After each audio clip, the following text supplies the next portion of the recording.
Lahat ay tutok sa presyo ng ginto bilang senyales ng pagbagsak, pero mali ito. Ang tunay na babala ay nasa harap o kusina mo lang. Noong 2025, tuluyang isinara ng pinakamalalaking tagagawa ng kahon sa Amerika ang 10% ng produksyon ng karton sa US, ang pinakamalaking pagbagsak mula 2008. Kapag huminto ang mga kumpanya sa paggawa ng kahon, isa lang ang ibig sabihin nito. Hindi gumagalaw ang produkto at namamatay na ang pandaigdigang demand. Malapit nang maramdaman ng iyong bank account ang ekonomikong pagkabigla. Isang piling grupo ng kumpanya ang sentro ng packaging industry sa Amerika. Smurfit Westrock, International Paper at Packaging Corporation of America ang tatlong pangunahing kumpanya na bumubuo sa gulugod ng karton supply chain sa US. Halos lahat ng pisikal na produkto sa Amerika ay napapadaan sa kanilang kayumanging kahon. Noong 2025, tuluyang nagsara ng mga planta ang mga kumpanyang yon at ang mga karibal nila inalis ang halos 3.9 na milyong tonelada ng kapasidad sa produksyon.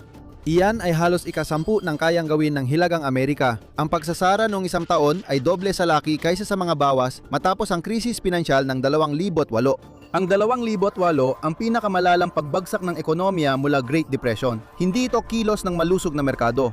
Nagsara ang International Paper ng dalawang malaking pabrika sa Georgia na kayang gumawa ng halos 1 milyong toneladang karton kada taon. Mga 1,100 manggagawa ang nawalan ng trabaho matapos magsara ang Red River Mill sa Louisiana at iba pang planta sa iba't ibang estado. Itinalaga na ng kumpanya ang hindi bababa sa 7 pang pagsasara na may higit sa 700 karagdagang tanggalan ng trabaho na nakatakda sa 2026.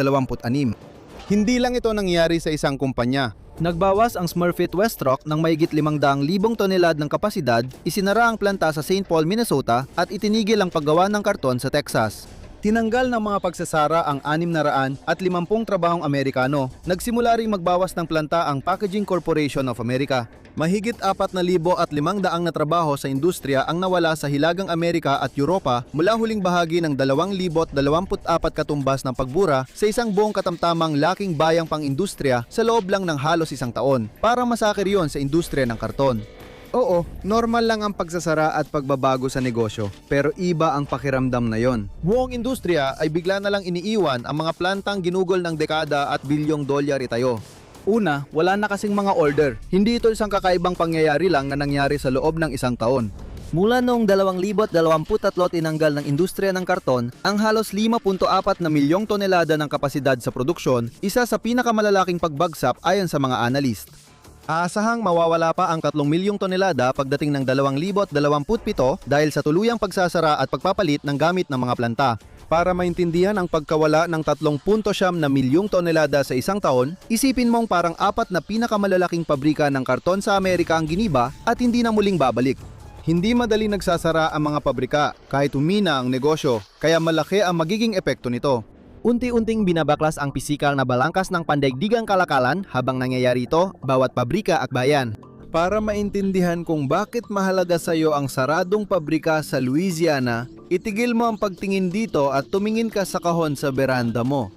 Ayon sa mga pagtataya ng industriya, humigit kumulang 75 hanggang 80% ng lahat ng produktong pangkonsumo ay dumadaan ng bahagi ng kanilang buhay sa loob ng isang kahong de karton. Ayon sa iba, mas mataas pa ang bilang na yan. Ibig sabihin, ang karton ay hindi lang pambalot kundi sisidlan ng halos buong ekonomiya ng mga aktual na produkto.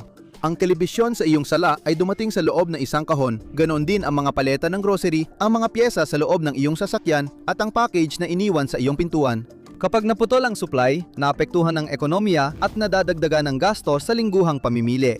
Malaki ang bahagi ng presyo ng pagkain at inumin na napupunta sa packaging mga 8 hanggang 15% depende sa produkto. Karaniwan, halos ika-10 ng binabayaran mo sa tindahan ay para dito. Sa isang kahon ng cereal na nagkakahalaga ng $5, mga 20 hanggang 40 sentimo niyan ay napupunta sa nakaimprentang karton at panloob na lining.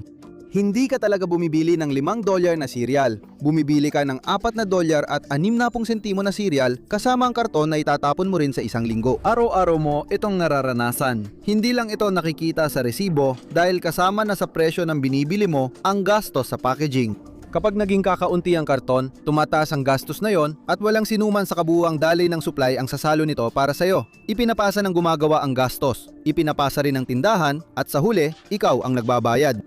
Hindi biglaan kundi paunti-unting sentimo dito at doon hanggang sa pakiramdam mo'y bahagyang mas mahal na ang la at di na maintindihan kung bakit. Hindi mo ito maikokonekta sa pagsasara ng pabrika ng papel sa Georgia. Iyan ang dahilan kung bakit malakas na palatandaang pang-ekonomiya ang karton, yun mismo ang nangyari sa buong 2025. Bumagsak ang demand pero nanatiling halos kasintaas ng pinakamataas nitong antas sa nakaraang ilang taon ang presyo ng karton. Karaniwan, kapag bumaba ang demand, bumababa rin ang presyo. Dito, mabilis nagsara ng mga planta ang mga producer para igpitan ang supply kahit bumaba ang order. Ang kahon sa porch mo ay hindi lang simpleng basura na kukunin ng truck. Isa itong time machine na nagpapakita ng hinaharap dahil sa isang katotohanang hindi mababago tungkol sa paggawa ng mga produkto. Ang mga order ng kahon ay maagang babala na uuna ng 3 hanggang 6 na buwan sa produksyon ng pabrika. Hindi agad gumagalaw ang produkto. Nagsisimula ito sa pabrika at inilalagay sa mga kahon. Ikinakarga ito sa truck, dinadala sa mga panrehiyong bodega, tapos sa mas maliliit ng sentro ng distribusyon hanggang sa mga estante ng tindahan. Mula sa unang order ng kahon hanggang sa pagdating nito sa bahay mo, tumatagal ito ng 90 hanggang 180 araw, laging nauuna ang mga kahon. Sa kasalukuyan, bumagsak sa pinakamababa mula 2015 ang bilang ng mga padala ng kahon sa US sa ikatlong quarter ng 2025. Halos nabura ang isang dekadang paglago sa loob ng isang taon. Ang produksyon ng karton ay bumaba ng mga 4% noong 2025 kumpara sa 2024 at nagpatuloy pa ang pagbaba. Nagpatuloy ito hanggang 2026 kung saan sa unang quarter ay nagtala ng isa sa pinakamalalaking pagbagsak sa loob ng ilang taon. Sa mga pangunahing gumagawa, bumaba ang araw-araw na padala buong taon. Huminto ang mga order. Halos kalahati ng gumagawa ng kahon ay nagsabing lumala ang order nila. Naghahanda ang industriya sa mas matinding pagsubok sa nalalabing 2026. Hindi ito simpleng quarter na kayang ayusin ng holiday season. Isa itong matagalang pagbagsak na nagdulot ng permanenteng pagsasara ng mga planta. Ang maagang babala na karaniwang nauna ng 6 na buwan sa ekonomiya ay nasa pinakamababa sa loob ng isang dekada at patuloy pang bumabagsak. Sa puntong iyon, hindi na tanong kung bumabagal ang ekonomiya ng mga kalakal, kundi gaano na ito katagal bumabagal na halos walang nakapansin. Dito pumapasok ang bullwhip effect, kung saan ang maliit na pagbabago ng mamimili ay lumalaki at nagiging malaking pagbabago sa pabrika. Isipin ang isang totoong latigo. Ang bahagyang pitik ng pulso ay halos di makita sa hawakan, pero malakas ang tunog sa dulo. Ganito rin ang epekto sa demand ng modernong supply chain. Walang ligtas dito. Ang Walmart at Target ay nagkaproblema matapos ang pandemya dahil sa sobrang inventaryo. Napuno ang bodega nila dahil sumobra ang order nila nung tumaas ang demand. Ginawa nila ang karaniwang ginagawa ng retailer. Itinigil ang pag-order ng bagong produkto at ilang buwan munang ibinenta ang natirang stock bago palitan. Nang maubos ang stock, hindi agad napuno ang mga bodega. Wala ring handa sa sitwasyong iyon. Noong Agosto 2025, tinalakay ni Doug McMillon, CEO ng Walmart, ang gastos ng muling pagpuno ng inventaryo. Habang pinupuno nila ang inventaryo, sinabi niyang tumataas linggo-linggo ang gastos at asahan pa ang pressure hanggang 2025. Kapag ang pinakamalaking retailer sa mundo ay nag-iingat sa paglalagay ng paninda, pati mga supplier nila ay nagiging maingat. Normal lang ang destocking cycle at kusa rin itong naaayos. Lahat ay naghihintay lang matapos ito. Ang nangyayari ngayon ay isang pagkatigil na tumagal ng mas mahaba kaysa inaasahan. Matindi ang ginawang pagbawas ng mga tindahan sa kanilang mga order para maubos ang sobrang stock na nagpilit sa mga supplier ng kahon na itigil ang operasyon ng ilang linya na nagresulta naman sa mga pabrika na mag-anunsyo ng pagsasara na hindi na nila kayang bawiin. Bawat bahagi ng proseso ay mas matindi ang naging reaksyon kaysa sa nauna. Parang humagupit ang latigo sa buong haba nito. Dahil kapag nagsara ang isang planta, hindi ito parang pindutan ng pause. Hindi madaling paganahin muli ang pabrika kapag bumalik ang demand dahil binabaklas at ibinebenta ang mga makina at umaalis ang mga manggagawa at hindi na bumabalik. Kahit bumalik ang demand, kadalasan di na bumabalik ang kapasidad kaya hindi na ibabalik ang sistema sa dati nitong antas. Bumababa ito, kaya delikado ang ganitong bawas. Patuloy ang pinsala kahit matapos ang paghina. Hindi lang mga pantalan sa Amerika ang apektado, sinisikil ito ang pinakamalaking makinang pagmamanupaktura sa planeta. Bumagsak ng 17.87% ang pag-aangkat ng China ng corrugated paper noong 2025 mula Enero hanggang Nobyembre kumpara sa kaparehong panahon noong nakaraang taon, umabot lang sa mahigit 2 milyong tonelada. Hindi ito pansamantalang pangyayari. Noong nakaraang taon pa, nagsimulang bumagsak. Umaangkat ang China ng papel para gawing karton, nakahon na siya nagdadala ng mga produktong napupunta sa kanluran. Kapag bumaba ang pag-aangkat ng papel, nababawasan ang kapasidad ng pag-iimpake at produksyon sa mga pabrika, kaya mas kaunting inventaryo ang napupunta sa mga tindahan sa ibang bansa, kaya mahalaga ito para sa iyo. Hindi ito tungkol sa ekonomiya ng ibang bansang malayo sa iyo. Ang 17.87% na pagbaba ay nagdulot ng mas kaunting container na tumatawid sa dagat, kaya kaunti ang stock at mas matatag ang presyo ng pangunahing bilihin. Ngunit hindi lang ito iisang panig lang ang apektado. 10 hanggang 15% ng karton capacity sa US ay para sa export, ginagamit sa pagdadala ng produktong Amerikano sa ibang bansa.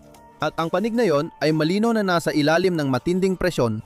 Bumagsak ang linerboard para sa export sa kabuuan ng 2025. Bumabagal ang kalakalan sa parehong direksyon at ang mga karton na kahon ay isa sa mga unang palatandaan ng dobleng pagigpit na yon. Pero kung mukhang malungkot ang sitwasyon, bakit parang maayos pa rin ang ekonomiya sa balita? Lumago ng 2% taon-taon ang GDP ng US sa unang quarter ng 2026. Mukhang maganda ang ekonomiya, pero may dalawang bagay na hindi agad kita sa numerong ito. Una, hindi nito naabot ang 2.3% na inaasahan ng mga merkado, kaya hindi talaga ito isang panalo. Pangalawa, ang buwang pagtaas ay nakasalalay lang sa dalawang bagay, isang malaking pagtaas ng paggastos sa AI at pagbangon ng paggastos ng federal na gobyerno na nangyari lang dahil sa shutdown na sumira sa nakaraang quarter. Tanggalin ang AI boom at pagbangon ng gobyerno, halos walang paglago noong unang quarter. Hindi talaga lumago ang ekonomiya. Isang maliit na bahagi lang nito ang kalagang lumago ng husto, kaya naitaas ang average, at may nagsabi na ang average na yon ay isang pagbangon. Bumagal ang personal na paggastos, ang bahagi ng ekonomiya kung saan ang mga karaniwang pamilya ay bumibili ng mga karaniwang bagay. Bumaba ang antas ng pag-iipon ng mga sambahayan sa 3.6% ang pinakamababa nito mula Oktubre 2022. Ibig sabihin, nagpatuloy ang paggastos ng mga pamilya dahil mas konti ang kanilang iniipon, hindi dahil mas malaki ang kanilang kinikita. Pinipigana ng presyo ng gasolina ang kaya ng mga pamilya na bilhin. Dahil dito, nahati ang ekonomiya sa dalawa. Malaki ang pag-unlad sa teknolohiya at konstruksyon dahil sa data center, chips, software at malaking pondo ng gobyerno. Ang kabilang bahagi naman ay ang ekonomiya ng mga kalakal kung saan karamihan ng tao ay talagang namumuhay at nagtatrabaho. Ang bahaging yon ay unti-unting lumiit, eksaktong gaya ng babala ng datos ng kahon sa loob ng isang taon. Ito ang pangunahing dahilan at ito ang nagpapaliwanag kung bakit ramdam mo na ang sikip sa budget sa bahay kahit na sinasabi ng balita na lumalago ang ekonomiya. Hindi nagsisinungaling ang opisyal na numero pero tinatago ang totoo. Pinaghalo nila ang bagsak ng ekonomiya at AI boom tapos average lang ang inuulat na parang iyon ang nangyayari sa iyo. Hindi nito inilalarawan ang buhay mo kundi ng server farm. Sabi ng headline, may paglago pero ibang sinasabi ng mga kahon. Madalas akala ng tao na ang ginto ay hindi senyales ng paparating na krisis sa ekonomiya pero hindi ito totoo. Ang ginto ay insurance na binibili ng tao kapag maliwanag ang panganib, kaya karaniwang tumataas ang presyo nito pagkatapos ng sakuna, hindi bago mangyari. Kapag nasa balita na ang ginto, madalas may nangyaring masama na. Ang karton ay kabaliktaran na una ng ilang buwan sa totoong ekonomiya dahil nasa pinakasimula ito ng bawat desisyong gumawa ng anuman. Sa ngayon, malinaw ang mensahe nito.